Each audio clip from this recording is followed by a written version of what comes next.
It would be 90 plus in the summer.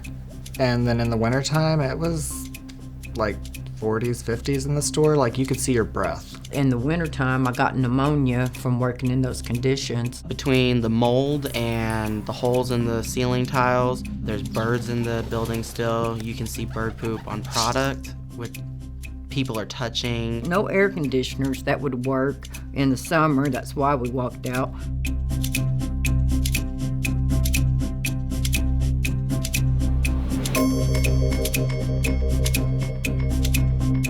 I mean, they wouldn't take care of anything. So at that point, we decided to turn our keys in because they couldn't provide those simple things and just look for something else. So I'm quitting due to medical reasons. I'm 27 years old and I have shingles because of this job. I'm glad I quit. I feel like I stood up for my own rights too.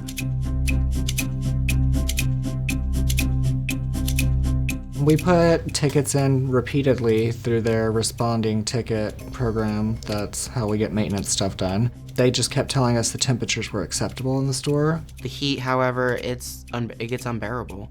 You can walk outside and it's cooler. It's a giant oven. The heat would cause all the candy to melt, and I don't know if it was negatory on the medications, but I mean, I know they gotta be climate controlled. It was like that last summer too.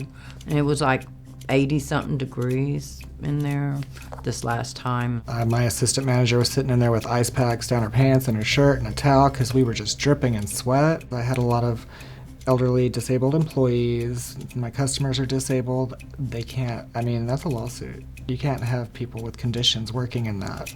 And so I told her just shut the doors.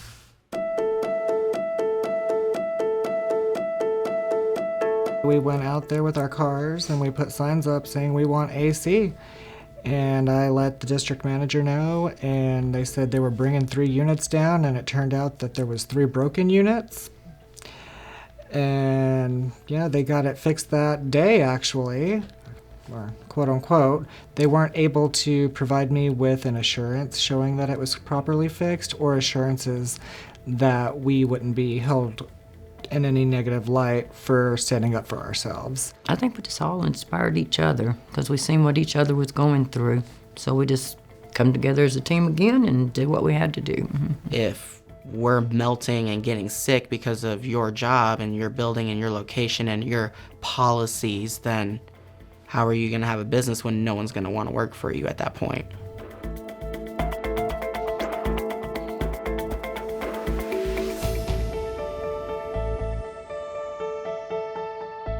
We live paycheck to paycheck. Their health insurance is outrageous, so no one can even afford it. And if you do get your insurance through them, there goes half your paycheck. I've worked at Dollar General in another state, and it was the same situation. It's got to be like the whole company.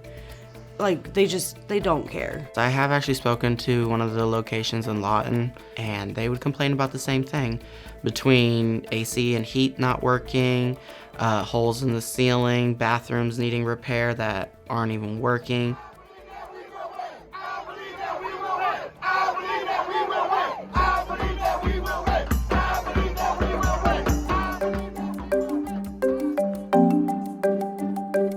So the community has been a great support. They offered to help me and my employees find other avenues of income and a job.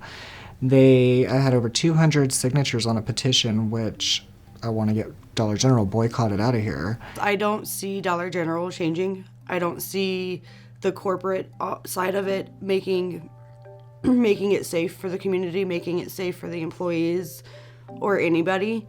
And I feel like if Dollar General were to leave, that would give a good business a chance to do right by the community.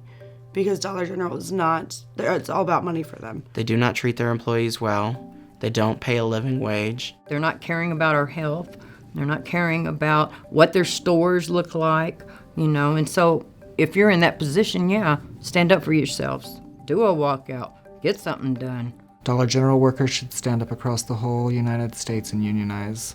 They should take back what's rightfully theirs.